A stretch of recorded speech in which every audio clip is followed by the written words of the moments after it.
We're doing it. We're doing it live. All right. Perfect. This is here.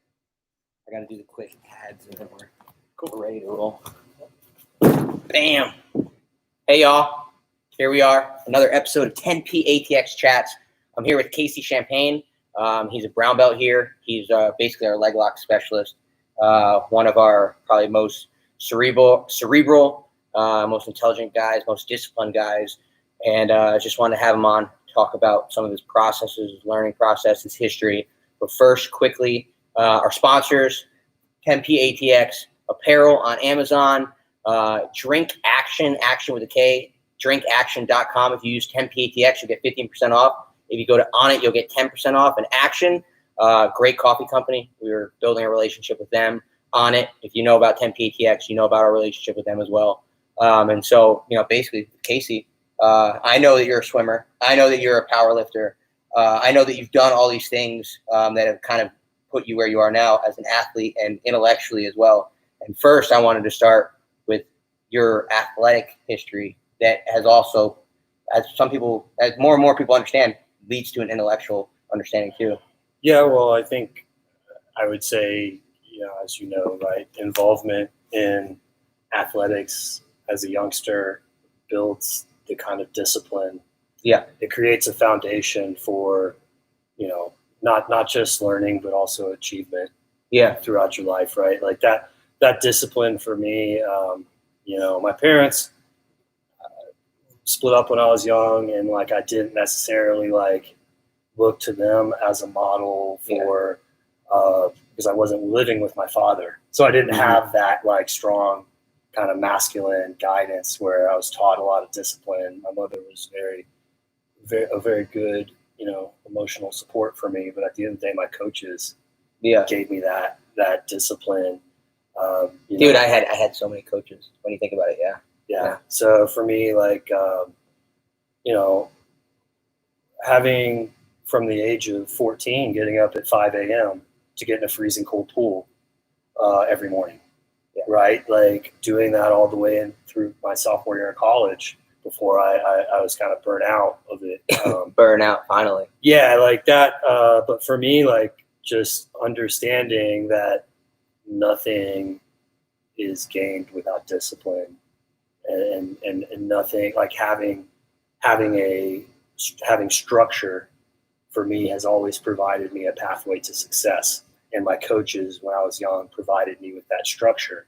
Now, as an adult, once swimming was over, I had to provide my own structure. Yeah. But in reality, I just took forward everything that I learned as a young athlete. Is how do I be successful in the Atlantic Coast Conference? Well, where did you go again? Georgia Tech. Right. Yeah, so to be a swimmer at Georgia Tech, and I was talking to Jamie about it today, was that football has a lot of other benefits, as we know, off the field. To do swimming was exemplifies your personality as well, because there's no glory in swimming, and you wake up at I'm not a wake up at 5 a.m. to go get in the pool kind of guy at 30. You were doing that from 14, because I was saying it's like hockey. It's you better go in the pool at this time, because the old people are going to go in the pool in the afternoon. The kids are going to go in the pool in the afternoon. You had to get in high school, right? I had AM practice, PM practice. You would have after school practice too? Weights, because I was not just a high school athlete, I was a club athlete as well. So at the end of the day, I was competing for my high school, for my club. So I was doing 2-a-days from the age of 14 plus weights. Yeah. So for me, just having that structure actually made it not that difficult for me to roll into the working world. Right. Because I've been hitting fucking 15-hour days since I was a kid. Yeah. Right. So it's just not an unusual thing for me to put in the work when there's not anybody there patting you on the back or encouraging you. Yeah. Because what was my reward for those 15 hours? Well, my hair was always dry. My skin always itched. I smelled like a bottle of bleach all the time. Right. And, all for the, minute and a half. All the shade, a second off here. Yeah, shaving a second off and there. shaving my legs, shaving my arms, like all of these things that I look at now and I'm like, geez. But like, it was all about like understanding like this is what it took to be successful. And if I valued being successful enough, that's what I needed to do. Yeah. So you understood the basic game of if this is my objective, this is what I have to do. Which I think there's not a lot of really really hard things for kids other than maybe especially like certain. I mean, not everyone faces the same trials that they faced in past times. So for a lot of us, sports has been where we've learned the discipline that we then carry over. And when you talk about 15-hour days, I mean, I remember in college, like I'd wake up and I'd think, man, when do I get to lay down again? And I'll be like, because I knew I'd be tired, and I'd be like, when do I get to lay down again? And then to do that with, there's no, like everyone, what people don't, maybe they understand, maybe they don't. Everyone who plays college football, all the way down to the D3 level, thinks that there's like money on the other side of this thing. They think that everyone thinks they're going to go to the NFL. For whatever reason, we all still have that in our head. And in swimming, like it was always about the process, which I think then carries us right into the next thing I want to talk to you about is just process. You're a very process-oriented guy. And that's part of the discipline that you have is that I had a mentor who was a sports psychologist for Alabama named Dr. Kevin Elko. He's like the guy who 15 years ago started talking about process, and then everyone else, because he goes around and talks to all the sports teams, basically. He's like their sports psychologist, performance coach, right? And he talked about process, and the way I look at it with Nick Saban, right? I was just mentioning to you about Alabama being up 30 against Notre Dame and just doing it again every year. There's a formula for success in every domain. And that formula, as we were talking about too, is that formula is on you, what works for you personally and things like that. And, for Alabama, this is the process that we do over 365 days. Here's what we do the day after the national championship to get us ready for the next one.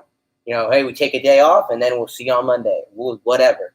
And so for you, one of the things is that I feel like you also have some knowledge of process from, you found your structure and you started lifting heavy and that was something that I think that a lot of us come from is a lot of us were training and understand the weight room stuff. I mean, I know you're a big deadlift guy. I know you're a big powerlifting guy. What people might not know is you used to be a lot bigger, right? At one point, right? A little bit. Yeah. Yeah. No, I got probably 220 pounds or so. Yeah. Definitely going through another just phase in my life where I was striving for achievement. Yeah. Honestly, I would look at it and say that time where I was really into kind of what I would call power building, which is more like a bodybuilding focus using powerlifting concepts. Yeah. I was looking for something once again to just develop a new process. Like I think you mentioned, with Nick Saban, they have a formula. Yeah. Right. So in swimming for me, like it was like, between my freshman and sophomore year, I came home from college and I realized everything that I was getting beat at the college level was off the blocks and off the walls. Yeah. And that's all legs. So what did I do all summer? I squatted all summer. Yeah. I came back the first meet my sophomore year. I beat everybody off the walls and off the blocks. So what you were able to do there, right, is that you, in that sport, and something that's super exciting about martial arts is that we get to keep doing process-wise, is that, like, you have the attributes. Think of it like Madden. You have the overall rating, but the overall rating is made out of all these other things. And so what you saw right there was that blocks, leg strength, squats, problem solution. It was really like, there's obviously other optimal ways to train for explosive strength, like plyos and stuff like that. But I lacked the foundational strength to compete with athletes in my event at that level. Yeah. And so I went and I said, okay, there's an equation here to being successful, and here's the inputs, and here's the desired output. The input of strength can be increased, right? And so, that's kind of what opened my mind to the weight room and being coached by Division I lifting coaches was super beneficial to me. And then once swimming was over for me, though, like I just kind of took that and I was like, look at that one little equation I solved. And I took the weak part of my game and made it a strong part of my game by changing the way I trained. Yeah. Right. And, And so that took me down a 8-year rabbit hole of trying to deadlift 500 pounds and trying to do all these things because I was like, wow, the human body is so amazing. Look, you tinker with this and you make this little change, and you add in this volume of force here. I used to love making my own lifting programs. I would do it in high school, Yeah. So for me, that was like an extension. And I always was one of those guys who never understood like what New Year's resolutions, all that stuff. Here we are, January 1st. Yeah, because I was training all the time. Yeah, I've never not trained at something. All the New Year's resolution is for a guy like you, and for me too, is just like, all right, well, what are the just a reminder? What are the goals? Yeah, and keep focus now. Yeah, right? Because we know we're going to work. Just keep focused. We're not. We're just going to keep doing the same thing. Right. Yeah. Maybe I'm going to tinker with this and that because this input's not providing me the right output. But I like what you said about input outputs too, because when I'm writing about football and the books, that was what I saw it as. If you input this into the equation of a team, this is what you get out. These are the inputs to create a champion, right? And for us, both of us being big lifting guys, like I told you before, it used to be the DeFranco's gym at the Honor Academy over there. I'm a Joe DeFranco guy. So I'm a big time lifting guy, but then to be able to find jiu-jitsu now, and you're one of our brown belts, you're one of our coaches, and you're one of those guys who has brought leg locks to basically our team. Really, I think you saw an opportunity with Curtis. Well, yeah, Curtis would admit himself that he's not a big leg locker. Right? He's a smasher. That's not his game. He'll smash the shit out of you, but he doesn't want to drop back for a leg when you can choke the shit out of you, right? Yeah. Admittedly, like early on, like I couldn't do any of that, right? So I wanted to learn how to leg lock people because my guard passing sucked. But really, the opportunity was there because I saw something to learn that nobody was teaching me, and I asked, beyond the basic warm up stuff that we were doing, right? Like I saw an area that felt like uncharted waters. At least it was in our school, right? The guys out at HQ were already killing it, right? And well, to give you an idea, Casey started here about 2015. Came here with some previous jiu-jitsu knowledge, right? 2015. Yeah. I was February 2017. So that's right around the time when leg locks were starting to really become an important piece of the game through the Danaher Death Squad and through 10th Planet itself. And then, you saw that opportunity and realized, there's something really cool about the story of 10th Planet. You have the 10th Planet Ronins, the guys who are watching the system and have the garage mats, and they tell you they've been kind of waiting for 10th Planet to come, and you've got the gym here. Well, you realize that there's this important piece of the game and the other part is too, is that we have to learn it now because I had this conversation with someone else a couple weeks ago, is that there's these other schools that weren't learning it until they're this belt or that belt.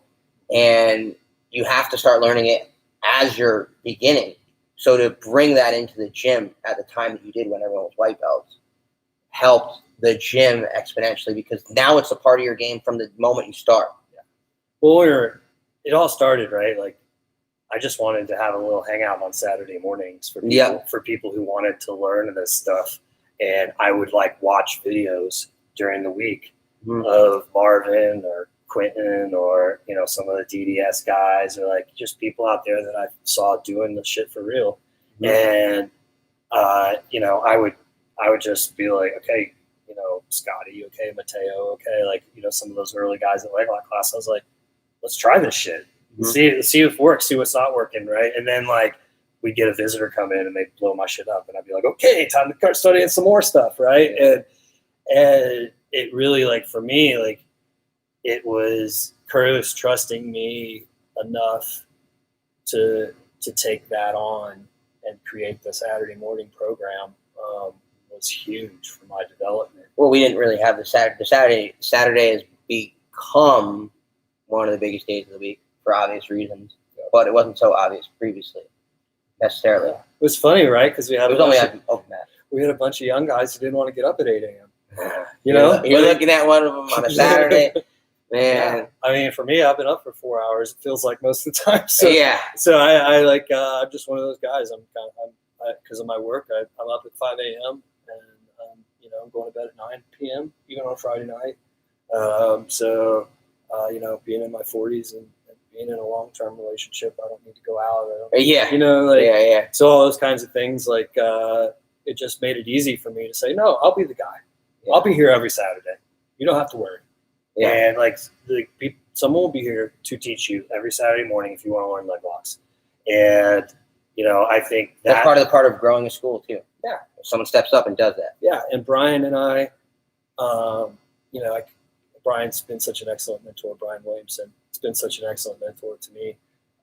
Having a guy who was, you mentioned 10th Planet Ronins, having a guy who was doing 10th Planet stuff before there was a 10th Planet out here, and having him, a guy who's owned his own school before. Okay. I didn't know this. Yeah, I mean, Brian's been around for a long time, and having him provide me with the support and guidance when we were getting started,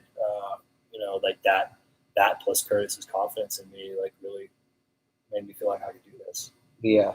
And, I think I never thought, it's funny, at the time I never thought it, but now I look back and I say, well, yeah, obviously it's pretty much the role I take in everything I do in my life. But I never thought at that time that I was going to becoming a jiu-jitsu instructor was going to be my long-term life plan. Yeah, which it's becoming. Yeah, I mean, there'll be no doubt that I'll be teaching jiu-jitsu.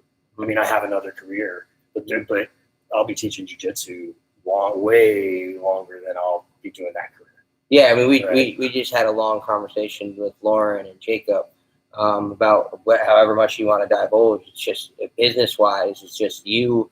I think we all look toward what Curtis has done, and we look towards 10th Planet as a whole, and we see where we fit in and how we fit into continuing to help it grow, and we also how it fits in to our personal understanding of why jiu-jitsu is important to us, right?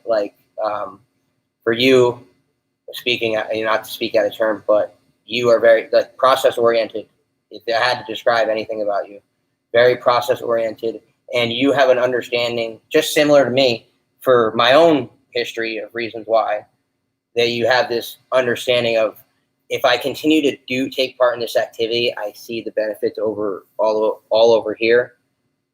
I'm not even going to know why or exactly how, but I continue to see the benefits. And I think that there's the work background that you have, which is, building a more efficient business, and, efficiency is, stuff you and I have talked about when we're, from martial arts to football to business. Just you realize, and I think something we all see from the people that are doing what we want to do now, like Curtis, is that living the life in the manner that you want and what you've kind of created through your discipline equals freedom. Mm-hmm. You've just bought a piece of land out in Dripping Springs, right? And Driftwood. Driftwood. Yeah. Driftwood. It's close. So, I mean, it's this whole, you are understanding that this lifestyle is what you're going to be able to create if you continue to execute. Yeah, I mean, honestly, jiu-jitsu is an excellent vehicle for extension of yourself, right? And that's what I've realized. It's just another way that I can extend myself, my true self, out to people. Yeah. And talking about business or my involvement in sports or my previous coaching experience or anything like that, what I've realized is I have a passion for improving efficiency, not just in my own personal processes, but in the processes of anybody who cares about a successful result. Yeah. Right. At the end of the day, I look at, what I'm hired to do in my jobs is my last 2 jobs I've been at startups, and the idea is I know how to make this thing lean and mean. And I'm kind of that evil corporate guy, right? I'm that evil corporate guy who can do more with less people. Yeah. Right. But at the end of the day, in jiu-jitsu, it's the same thing. Let's do more with less. Yeah. there's so much jiu-jitsu out there, but there's only one Zack Moore. There's only one Casey Champagne. There's only one person with your body and your attributes and your skills, and there's only one person with mine.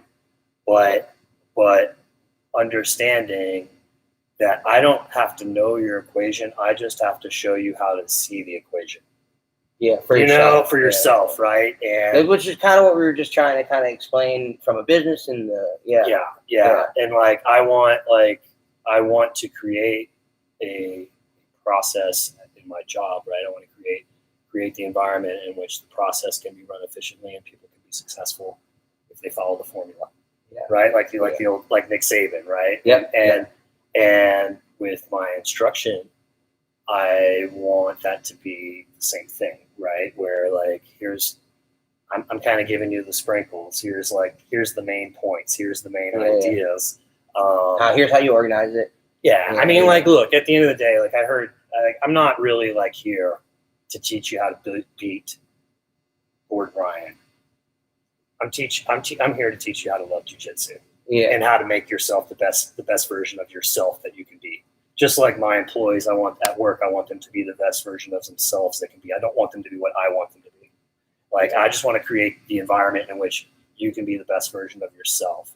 And I think one of the things that, you said discipline equals freedom, but it's also like ownership, like the whole concept of like owning your process and really encouraging people to say like, look, we can get you to blue belt just by showing up. Yeah. But after that, it's on you, because like you gotta care. At some point, you have to take ownership over your understanding of the game. Yes. Just how you see it, how it works for you, what your attributes are, like you're saying. Well, learning, right? Like I think like one of the things we wanted to make sure we touch on is the process of learning. Yeah. And the first thing before we really talk about that is we have to understand that one of the things you learn as a teacher, as an instructor, is that there are a lot of different kinds of learning. Mm-hmm. Right. And that I'm one of those people that, for example, if it's not, if it's not something that comes naturally to me, you can tell me it.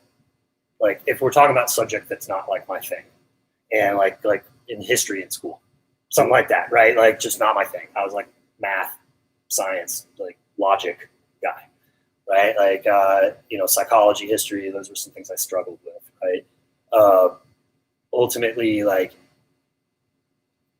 I was the person that you could tell me something 15 times to my face, look me in the eye, and I would be engaged with you. And 10 minutes later, I would not be able to tell you what the fuck you said. Yeah. But if I wrote it down once, mm-hmm. You didn't have to tell me 15 times. You had to tell me once, and I wrote it down. Yeah. And for some reason, that action was how I remembered things in college that I didn't care about, or that didn't come naturally to me. Part of the reason I take so many notes is so that I remember it. Yeah. So that it's there. I've taken the opportunity to put it on paper or on my phone, and it's happened.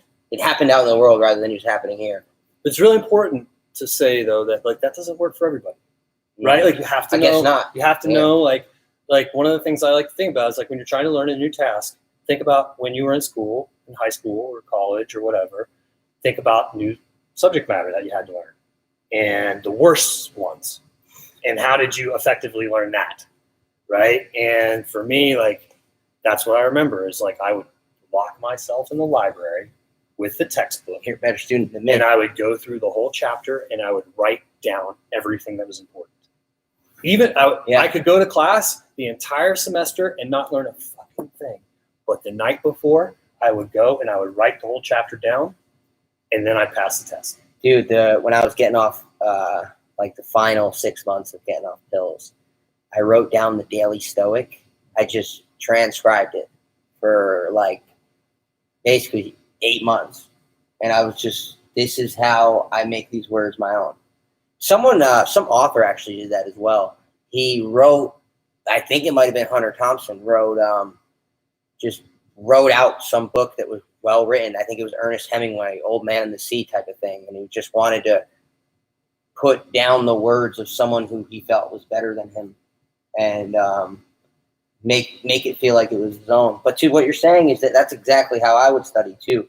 But it also takes some time in a sport that is a complex language to have the language to be able to do that as well in terms of writing, right? So it's like there are aspects of the sport too where I also, years of watching film in football has provided me, because you don't realize it when you're a kid, but you start to mimic Ken Griffey Jr. stance, and you get something out of it, right? You mimic Jeff Bagwell's stance, and you've got something out of it, and then you made your own thing. Mm-hmm. So I think that this era of Instagram with jiu-jitsu is also very powerful for a lot of people who to get to the point where maybe the one day they'll be able to articulate and take notes, right? It's funny, right? Yeah, like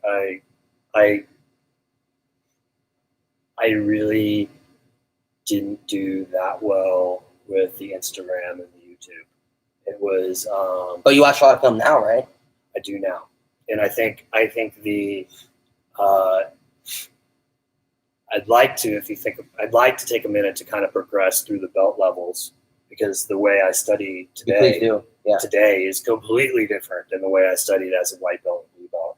Gabe and I have talked about this some, because I know like he doesn't see some of the value that I see in instructional material, or at least we've had disagreements about some of their value at times. And I think like, Will, if you come up in the kind of gym that he came up in, where you have killers left and right that you can ask questions about literally anything, you don't need that stuff.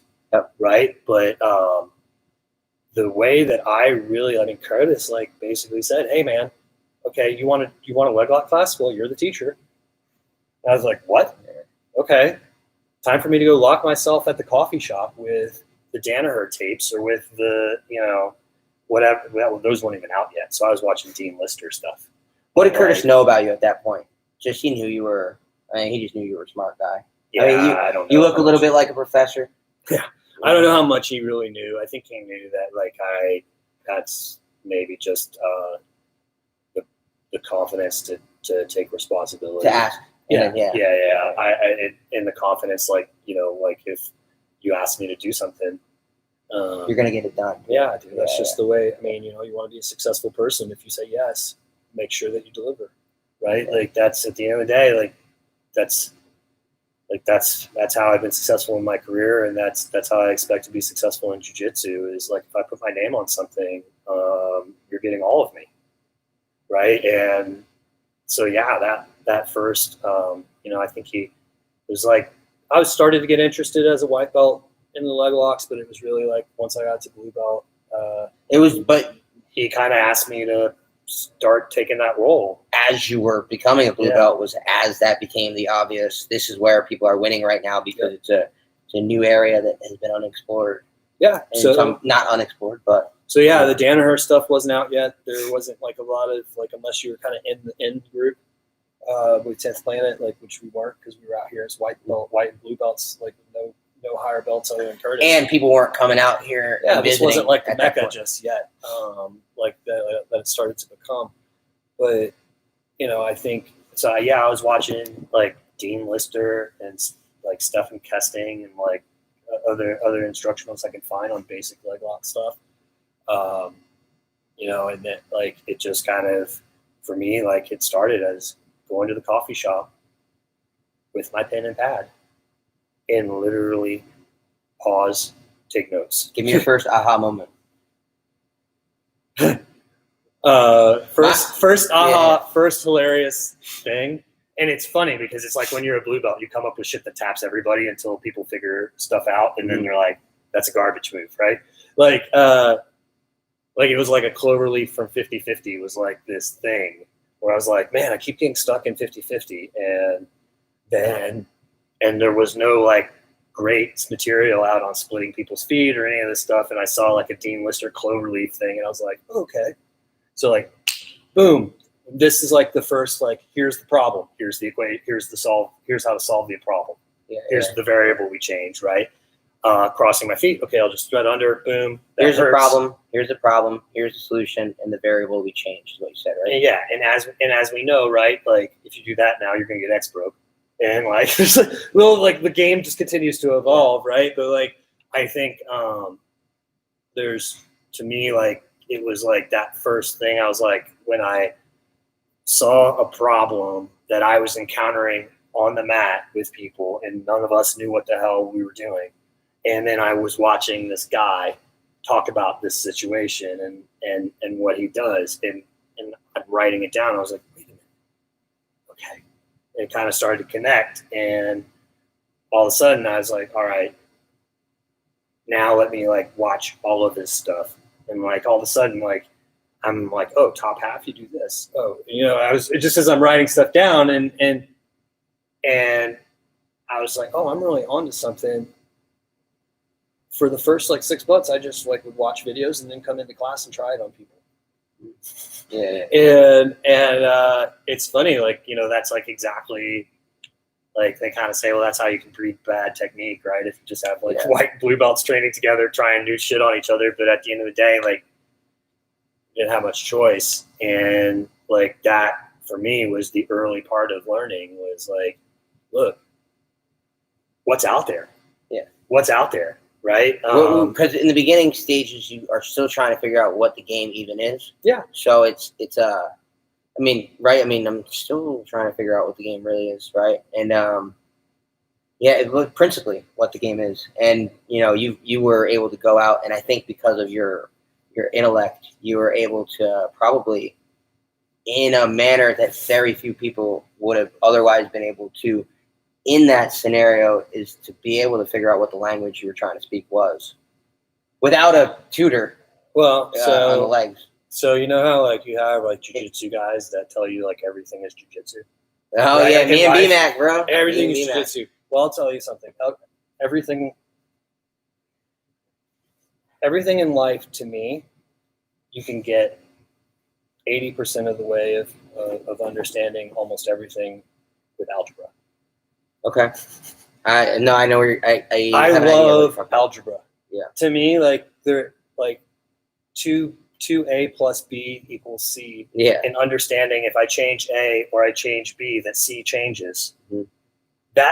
That principle, like understanding that it's we're just talking about logic. Yeah. Right. That's like, basically, I think that is logic. Yeah. Like, that is that's it. That's it, and that's jiu-jitsu. Yeah. That's jiu-jitsu. That's all it is. Now, if I told you, like 80% of it's algebra, but in reality, it's calculus.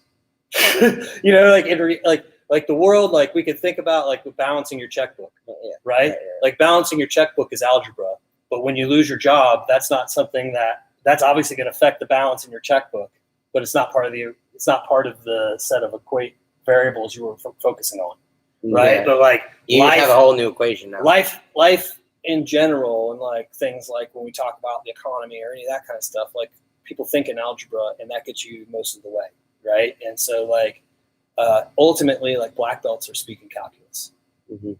right? But it's actually flowing out of them, and they don't even understand it. Right? Yeah, you don't. The stages of understanding, they're so fascinating to embark on a new one and just be able to talk to someone like you and be like, hey man, like I'm now, like I said today, I'm finally getting to a point where I do something and I feel like I can now, if I had to run a class, I could be like, hey, like this is something I do well. And I could teach it as if it were my own thing. And when you view jiu-jitsu through the lens of logic and you really start to run through that in your head, you absolutely should be able to teach classes, because at the end of the day, what's the thing that happens every time I teach a class? Someone raises their hands. What if I do this? If you do this, then I do that. Right? And if you do this, and like that, to me, like just understanding that like the equation always has to balance. and yeah, like to me, like that concept, like whoever said it, the famous jiu-jitsu guy says jiu-jitsu is I do this, then you do that. Yeah. I do this, then you do that forever. Right? Like one of the Gracies. Yeah, one of those guys. But like you know, for me, like that was like, as a blue belt, it was kind of like, okay, I need to understand the equations broadly, and writing everything down, writing out, okay, this instructor says when this happens to do this, in the process of, you know, I have a binder of like notes. I don't look at it anymore. I don't look at them anymore. I don't need to, because I wrote it all down, like just like I said in college, right? Like if I wrote it down once, I've had it. Right, but like that was the early stages, was watch every piece of instructional. I mean MTS as well, but like all the fanatic stuff, all that, like every piece of instructional I could, writing everything down, trying to pull the logic out that made sense to me. And as a blue belt, that spoke that you were able to take, because sometimes you could. It's like watching a really good movie, right? When you're 15 versus 30. Yep. And what did you learn from it? What did you learn from that instructional as a blue belt versus what did you learn from that instructional as a brown belt? Yeah. See, that's a lot different, right? Yeah. I would say. So you could watch the same instructional 2 years apart and watch an entirely different experience. Get a lot more out of it, right? Man, there's some of those instructionals you couldn't pay me to watch a Danaher instructional. You couldn't pay me. It would drive me crazy. You watch too much of it? Ugh. No, it's just like, because I already know the logic.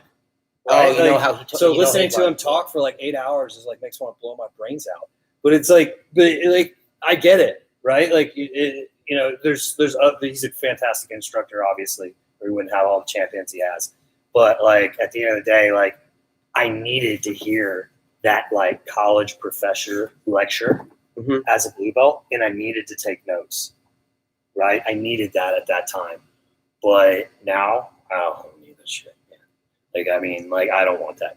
Like, that's not me as a teacher. Right? Okay. I don't want to be that as a teacher. Who do you look towards from an instructional perspective? Which teacher? BMAC. Okay. Yeah, without a doubt. He's my favorite. Right. Like the way he structures his course curriculum, the way he puts together his instructionals, a lot of them are very much like, hey, look, you want to learn leg locks? 80% of the time, this is what's going to happen. He's going to go the inside path or he's going to go the outside path. So let's just understand, right, that this little bit of knowledge will cover you for 80% of what you need to know. And like the way, like, so here's the main idea. Here's the main idea of leg locks. Here's the main idea of deep path. Here's the main idea, like, and so for me, like, understanding like how he communicates like the core concepts.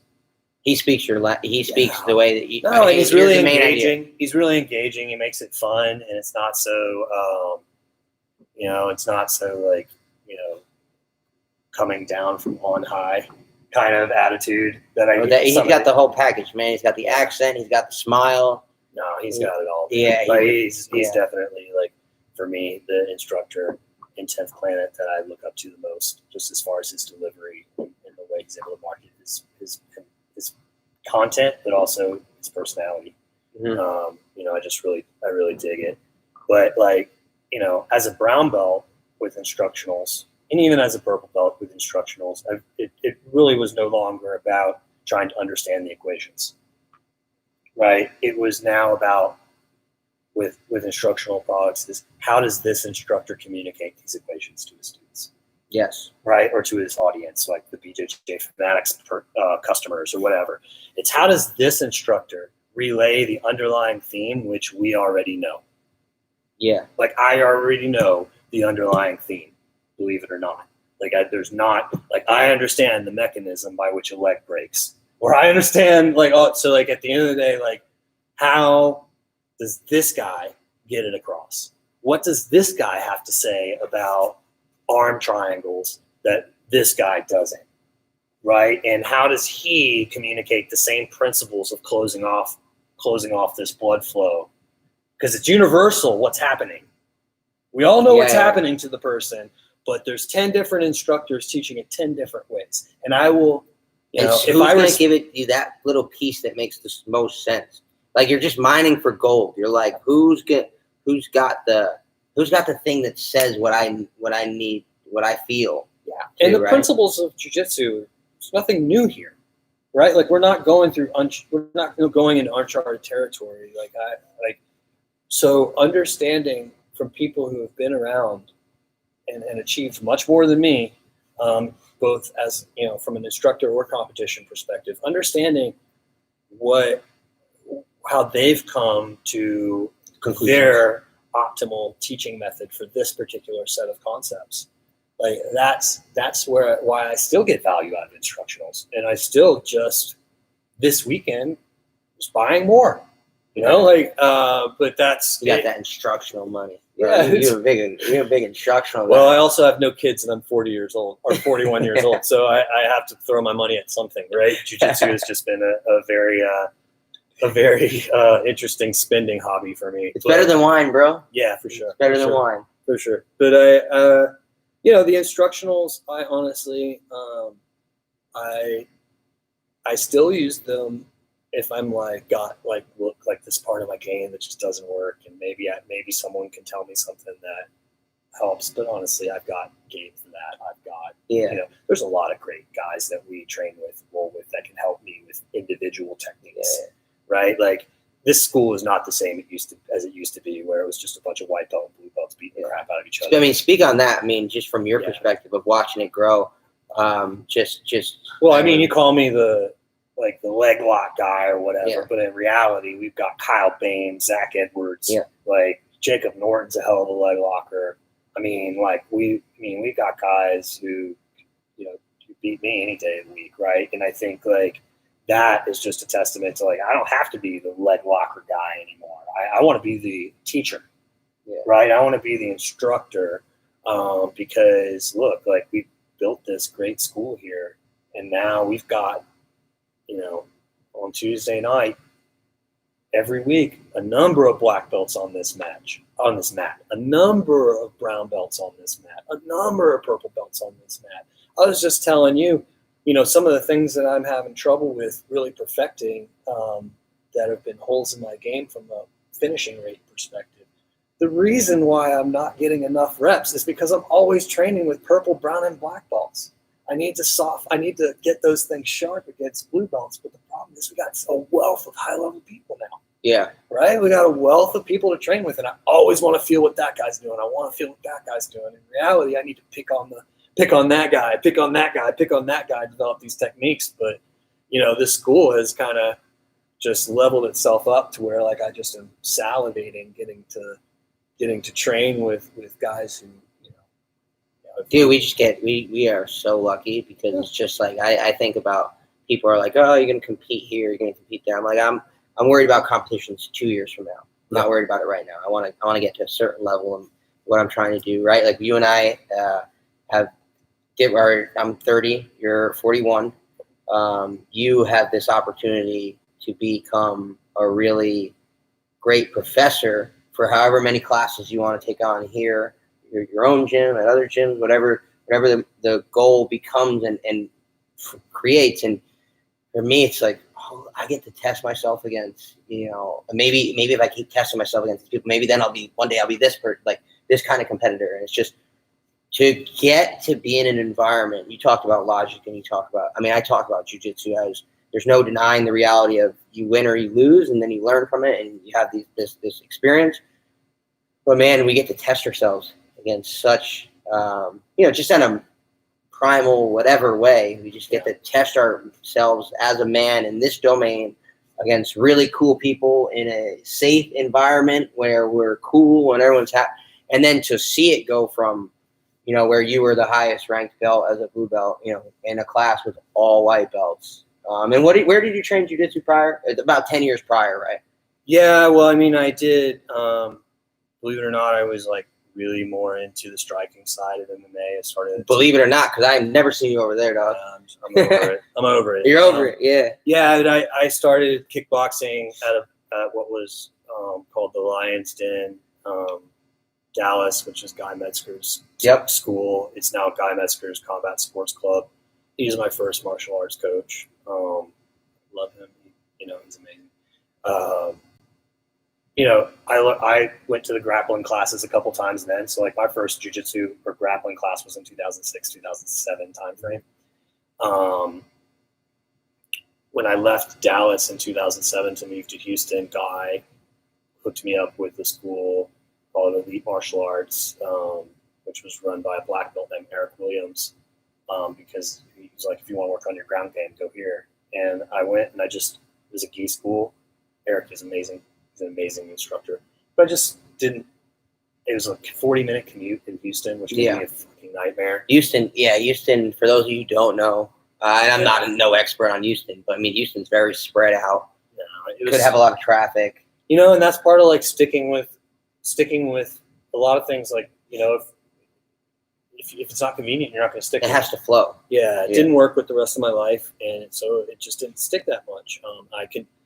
I really wasn't enjoying the gi too much because I still had MMA in my mind. Mm-hmm. And you wanted to fight at some point? I think I realized it was a pursuit. The next school I went to, I realized I wasn't a fighter. Okay. Right. So, I left Elite because it just really wasn't working for me, and I wasn't improving because I wasn't going enough. Mm-hmm. I did a competition, my first jiu-jitsu competition ever. Scored, it was a Naga, and it was like in 2007. And, damn, bro. 2007 or 2008, something like that, and I got my elbow dislocated. I was up on points, but I got submitted and got my elbow dislocated, and it was like, all right, this is weird. I wasn't really, even then though, I did no gi. Yeah. Like I was at a gi school, I was like, I don't want to compete in the gi. I just competed no gi, got my arm almost broken, and then kind of stopped for a little while. Got back in, it wasn't long before I needed something in my life again, fighting wise. So I found a school in Houston called Hoger MMA, and that was run by Sam Hoger. If you know who that is, he was on the original series of The Ultimate Fighter.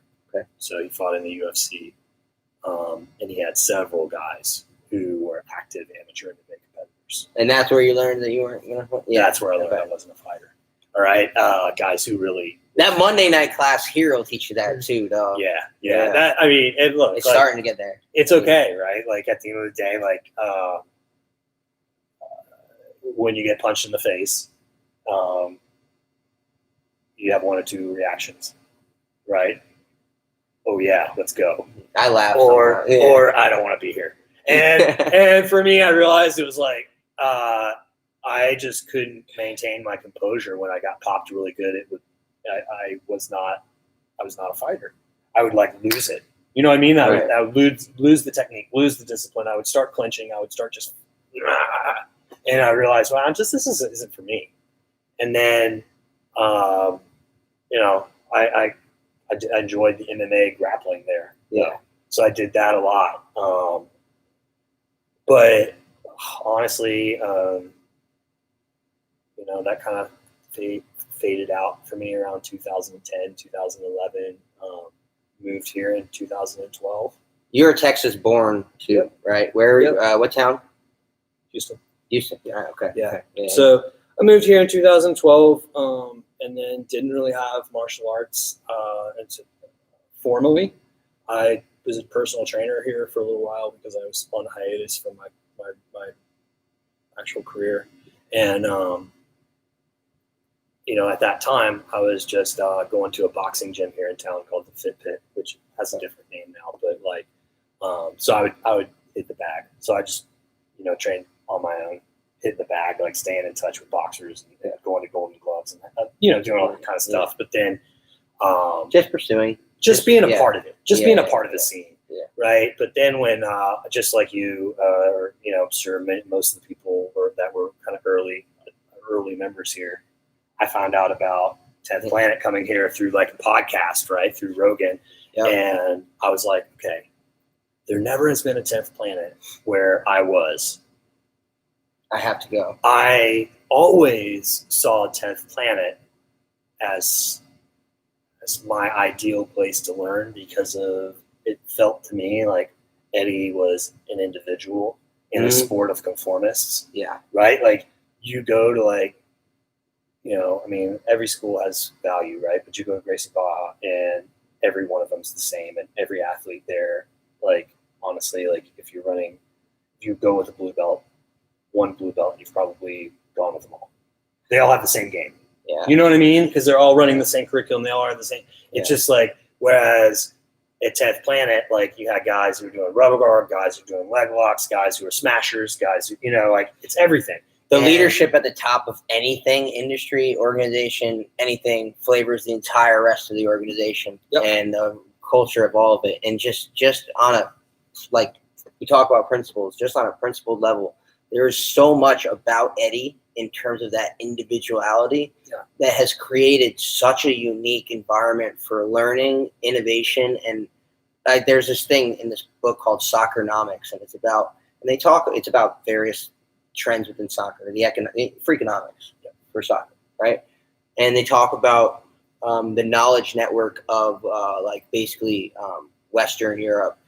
There's a lot of soccer, like these teams are winning a lot of World Cups because the guys are on each other's teams and stuff. And when I see that and I think of Eddie, and I'm like, man, like Eddie has this large network and he's got such unique people that you're naturally developing so many different games. Well, yeah, that was the thing, right? Like that to me was like he stood out as an individual, like, I mean, from the very get-go, right? And like to me, you can see it carried forward in a lot of his black belts that they encourage kind of what I like, to use like an open source, right? You know, like it's like an open source. The whole open system source is jiu-jitsu, yeah, right? And for me, like, it's obvious in my journey because, Curtis wasn't teaching a lot of the stuff that I was teaching. He was just like, go learn it, do your thing, be you, and express yourself, right? And like, so that ultimately like got me to commit to jiu-jitsu for real for the first time because it was like committing to my process and who I was, and how I wanted to develop. As opposed to, this month we're only doing, arm bars from guard 100 times every day or whatever, like a white belt program at a traditional school. I just really wasn't that into. I had the same experience in becoming a writer versus looking at myself as a football writer, is that the expression that I want to create is an expression that comes from what is my mind fixated on, like what is interesting me about life, so that maybe I can express that in a way that makes me understand life a little bit better, right? And so it's that individuality of Eddie, and that's, I think, something that I get so much out of him and the experience of being around the people that we're around, is that core, like the individuality that you're able to express that then further commits you to what you're doing, so that you're continuing to want to do that. You've found the way that you want to learn. So you've now gone down a path of exploration that's far more enriching and gives you the energy to keep doing it. Yeah. No, I've had an immense joy, kind of being able to be kind of the author of my own story here, and be able to really like take what the freedom that's been given to me by Curtis and use it to really grow into the greatest expression of myself as an artist, right? And artist is not, it's the whole thing. Like your life's your art too, which is what I'm learning from the people involved in our environment as well. No, I think it's a unique experience. Being a part of a school from the ground up, and getting provided opportunities that probably shouldn't come to a person of my level, right? Like, probably you should not give a blue belt the reins and say, go teach like that. Yeah, go teach people how to break each other's knees. But like, I think we're doing just fine here, and I think for me it was absolutely crucial for someone to see something in me and give me a responsibility, because when that happened, like I talked about, I owned it right away. I was like, oh shit, this is mine.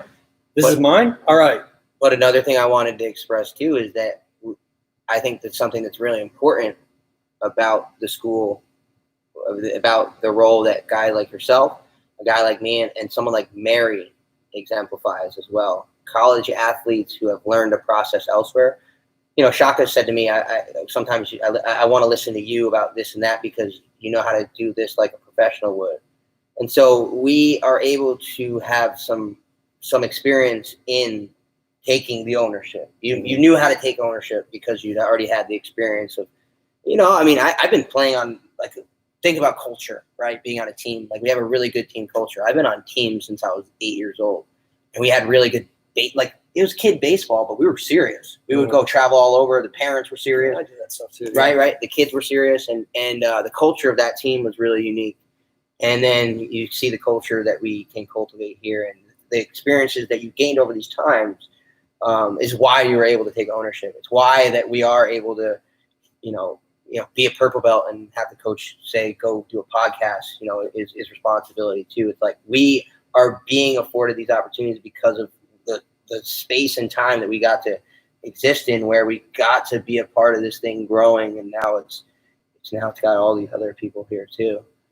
Yeah. Yep. And I hope that are making us way better too. Shit. Yeah. I mean, I'm really looking, I'm looking towards the team, and I'm hoping that I see some more leaders emerge, and some more people really take ownership of expanding their game and starting to help them, bring up some of their teammates, much like I did early on, and some of our other, like Brian, some of our more. You got your group of five, your group of six that are you start to train with, and you start to make sure, hey, come on over here. It's not about a clique, but it's about like, hey, it's about having making sure y'all are accountable to a smaller group, a part of the larger unit. Yeah, I mean, it's getting. I think it's important. It's not necessarily a clique, but it's like it's a mentorship kind of program, right? Who just comes along? Yeah. And so, like, you start leading by example, and people start to see. And for me, like, quite frankly, I'm looking for some of our purple belts to take that step. Yeah. Right? To take that step and become mentors on the mats for blue belts, to own knowledge, like to own being the person to go to for this or for that. Yeah. Right? Like, to me, like that, taking ownership over that as a purple belt is a very important step of becoming an instructor. And we had to do it as blue belts because there weren't purple belts here at the time. And then, but now we don't have to ask blue belts to teach anymore. It's nice. But I think one of the things I wanted to jump in on a little bit, because I've talked about kind of the act of studying instructionals, right? But I think we can't walk away from this conversation without talking about the importance of studying game film. Yeah. Right. Yeah. And we can't. Now, I think that is something that honestly should be reserved for purple belts up. And that's why I kind of wanted to talk about, like, you have your instructionals, and yes, they have value. Early on, they helped me understand jiu-jitsu because they helped me take notes, and they helped fuel what I knew my learning process to be. Yes. Right. And then the notes allowed you to contextualize that on the mat later at a later date. Yeah. Figure out. And it just was like imprinting, right, in my brain, ideas, right. But like as a blue belt, like that was really important. As a brown belt, understanding how Neil Melanson communicates an idea versus how BMAC communicates an idea versus how Danaher or Brian Hall or anybody else communicates ideas, right? Like those are that's important to me still. But I think studying grapplers, once you get to a purple belt and you can watch a match and you can actually see what's happening. Yeah. Studying grapplers is the most fun part of it all. I had that conversation with you today about just part of the journey of understanding leg locks is gaining an understanding of leg dexterity within a system, so that later you can use the leg dexterity to do more creative things, or not more creative, but just play with it outside of the realm of the way you learned it. And when you see the Rotolo brothers and their leg passing, and you look at the Danaher guys and their leg pummeling, and it's just then you start to implement it, and you're like, oh wow. Like, well, yeah, and I think it's really like as a purple belt, right? Like you realize like bullshit stops working, right? Like when people know jiu-jitsu, yeah, like bullshit stops working. So you need to. That's about your first 6 months as a purple belt, maybe is like getting beat up a little bit, and maybe this week that I took off before this current week, when I just felt like I made a huge jump, was just one of those times where you needed a week to just let it all come together, and then you came back out, and it made more sense. It's like trying to write something that's just not there. It's just like you don't have, for whatever reason, it hasn't organized itself in the proper way to put it on the page. And then so as a purple belt, you've got I was like, man, do I need to start lifting heavy again? Because I can't just smash people or whatever. And it was, of course I was lifting heavy at one point, but now I have a different group of people that I'm doing these things against. And they're not blue belts anymore. No, and I think that's when studying grapplers that you like and watching them execute techniques against people who know what's happening. That and watching that happen in competition and rewinding it and watching it again and rewinding it and watching it again and rewinding it and watching it again. Like that process is just like you do in football, right? Like you're watching over and over and over again what happened in this play, right? That made this play successful. That shit was boring as fuck. Yeah, because we would do that for hours. But once again, we talk about formulas. The formula, formula cannot be disputed. Yeah, right. And for me, like that's my real passion now. Mm-hmm. Like, yes, I still watch instructionals to deal with my areas I need to improve on, or to deal with improving my teaching or anything like that. But when it comes down to like idea creation or inspiration, oh man, give me like Meow versus Cobrinha 2017 ADCCs. Like I am salivating, right? Like there's like certain matches that I will just watch over and over and over again. I just love them. And like, to me, like that, like I'll take notes now. I'll be like, oh, remember this match because you're going to want to watch it again. And like, I have like a little list or whatever of like some of the matches that I just I'll watch over and over and over and over and over again.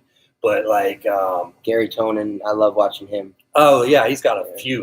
He's got a few. Yeah. I mean, he's got a few matches that are just nonstop. Like he's one of my guys where it's just he's so free in the expression. Right? I mean, it's hard to argue that there's a more entertaining grappler. There just isn't. There isn't. Yeah, he's the best.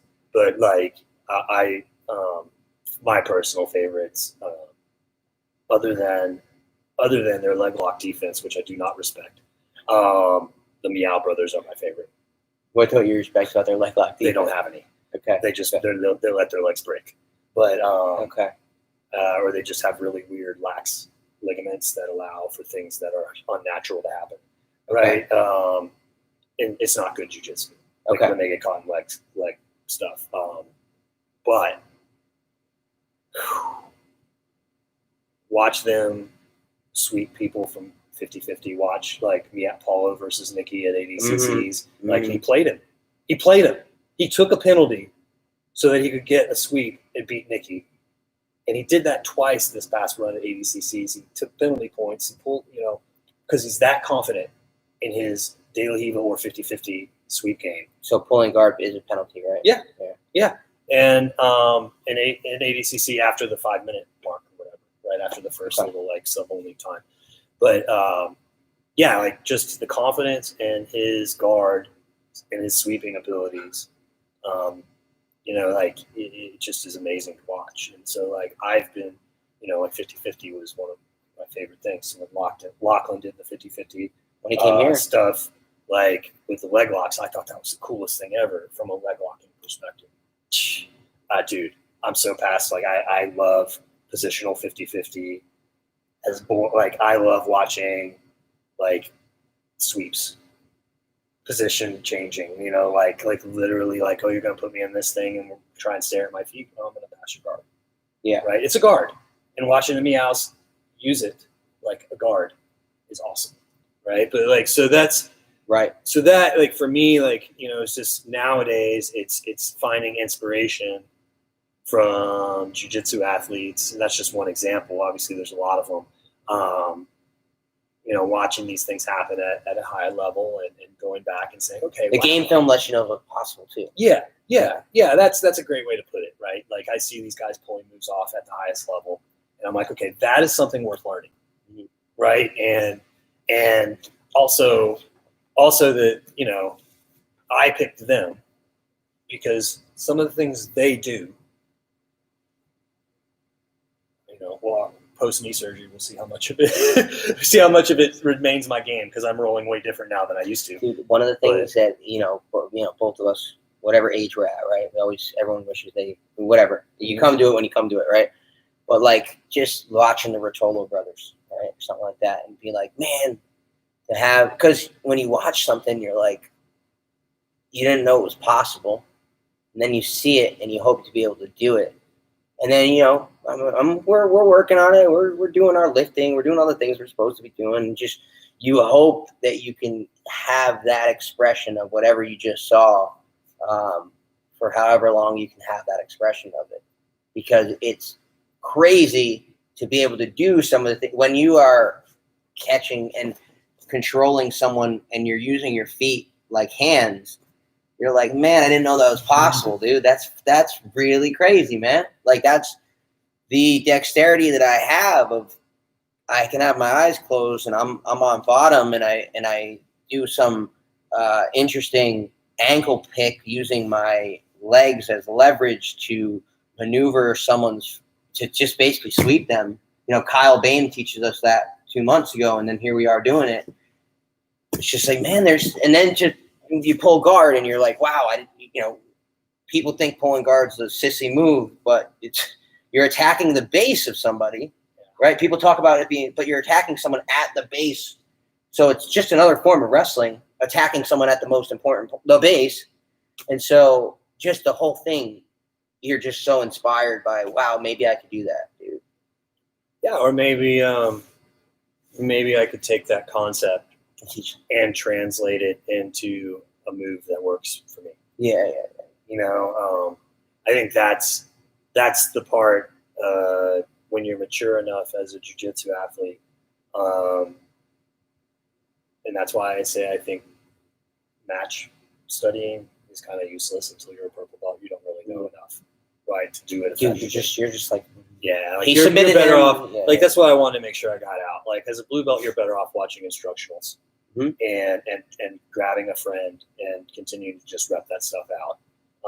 But as a purple belt, it's time to take a lot of that stuff that, you know, you just ate blindly at a buffet as a blue belt, right? And start to condense all that down to this is what works for me. Yeah. This is my body. This is what it does well. This is what it doesn't do well.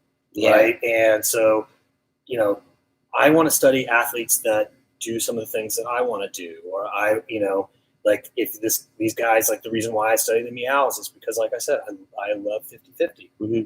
right? So they play arguably some of the best positional 50-50 in jiu-jitsu, mm-hmm. right? So that's why they were guys I'd study. But as a blue belt, I wouldn't have known enough to study that, right? I wouldn't have known watching them and watching what's happening. I wouldn't have seen it. You don't know how to organize it. That's what I keep coming back to, is just you don't know how to put it into the context of here's where this is and here's where this goes and here's where it could go and it's a language that there's a certain fluency to it, and that's what's so exciting about it. Is one day we're going to be black belts, and then one day we're going to be black belts for 5 years, and one day we're going to be black belts for 10 years, and it's like, wow, what will I be able to understand about the game that I had then taken off the mat and put inside my head somewhere that serves me over here. Yeah. And the good part about it is at each step of that, we'll always be able to look at ourselves in the mirror and be like, wow, it's not done. Yeah. The journey's not over. Yeah. like I continue to grow every single day, and there's all like that's the greatest part about jiu-jitsu is it never ends. Never. And there's always something. There's always a new avenue we can explore. I think. Closing thoughts. We're almost at an hour 10. Wow. Yeah, I think. Got you going. So the key things here, right? Like white belts, just come to class. Yeah, that's one of the things Just come to too. class. Is just all the way through blue belt almost. It's just like, hey, eventually it's going to make sense if you keep showing up. White belts, just come to class. Get the basic concepts. I would even stay away from instructionals as a white belt. Mm-hmm. Just come to class. Blue belt, start watching instructionals. Start taking notes. Realize that half the techniques you absorb as a blue belt, you're going to dispose of as a purple belt. Purple belt is the time to get serious. It's the time to take an inventory of who you are as an athlete, whether that means writing it down or whether that means just talking to yourself or whatever it is. Take inventory of what are my strengths, what are my weaknesses, what are my natural strengths and weaknesses physically. Mm-hmm. What are my education? Where has my education expanded and where has it not from a jiu-jitsu perspective? And that's when it's time to get a plan. As a purple belt, you need a plan. You need, what is my game? What am I here to do on the mats? No time wasted, because you've decided as a purple belt that you're in it for the long haul. Yeah. Right. I don't know a single purple belt at this school that doesn't want to be a black belt. Right. And so at the end of the day, like we talked about, like what can I tell you?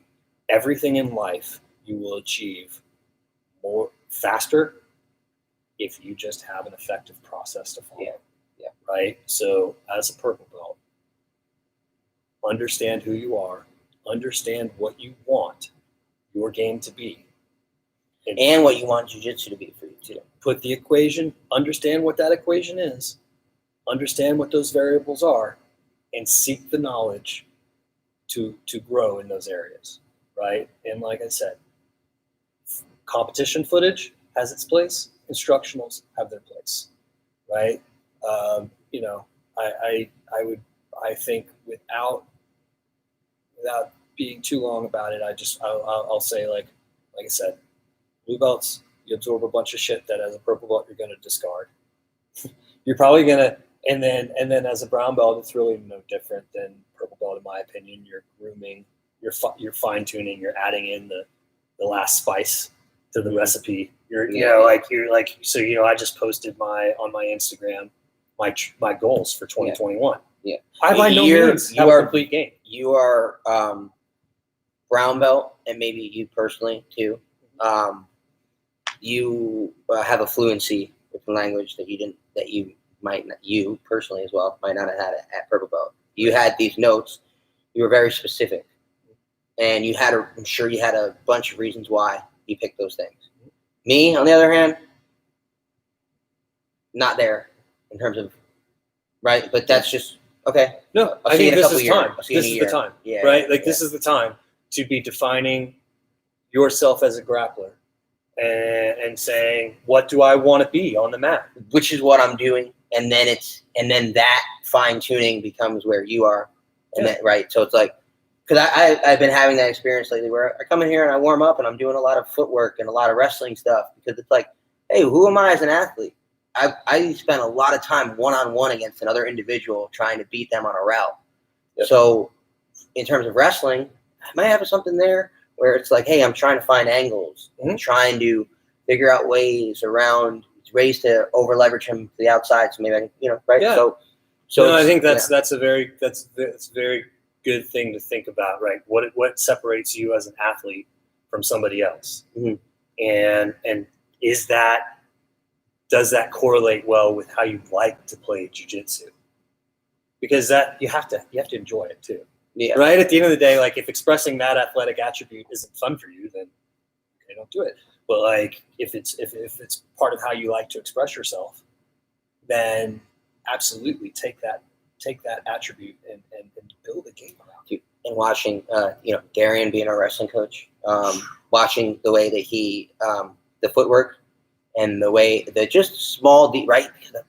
Everything in sports, my dad would always say, boxing, football, everything was always about footwork. Look at the guy's footwork, and you see Darian, and you're just watching it, and I'm starting to love what I see. It's just here he steps just outside there for the single leg, and on this he goes here. I mean, it's just it, and then you think about it for MMA over there, and I get excited about that, and I hear Luke Thomas talk about feints with the City Kickboxing Club, and I'm like, oh wow, like they spent an hour of just feinting, shadow boxing, just to work on that. Okay, that's really cool.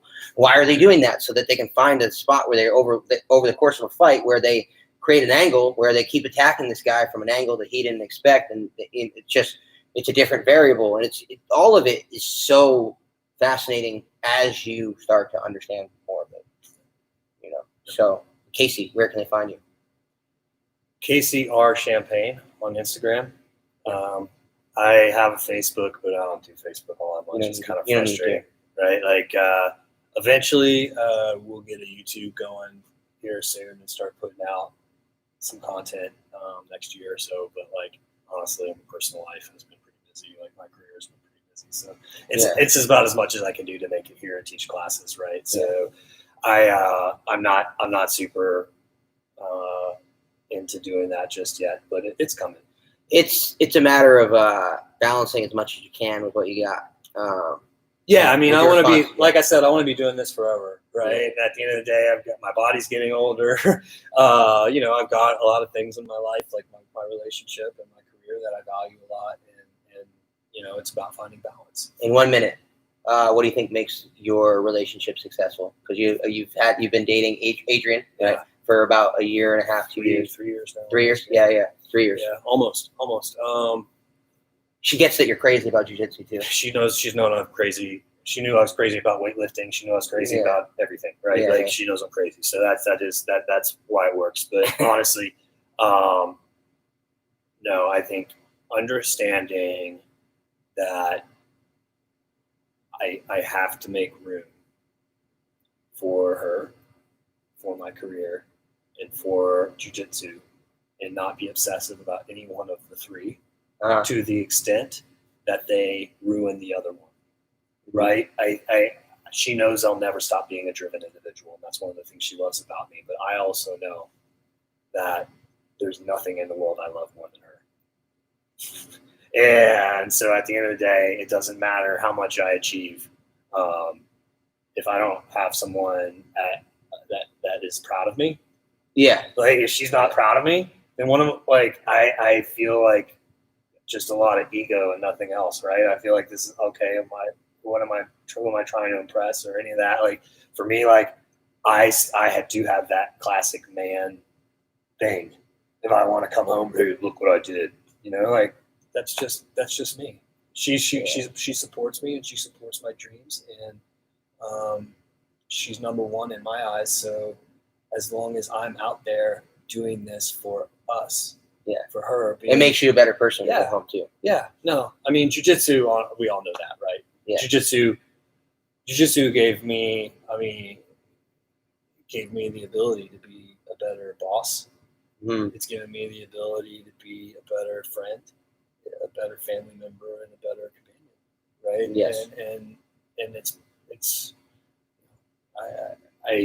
she loves yoga like I love jiu-jitsu. Oh, there you go. And we both have found our centers in those two things. Yes. And to the extent that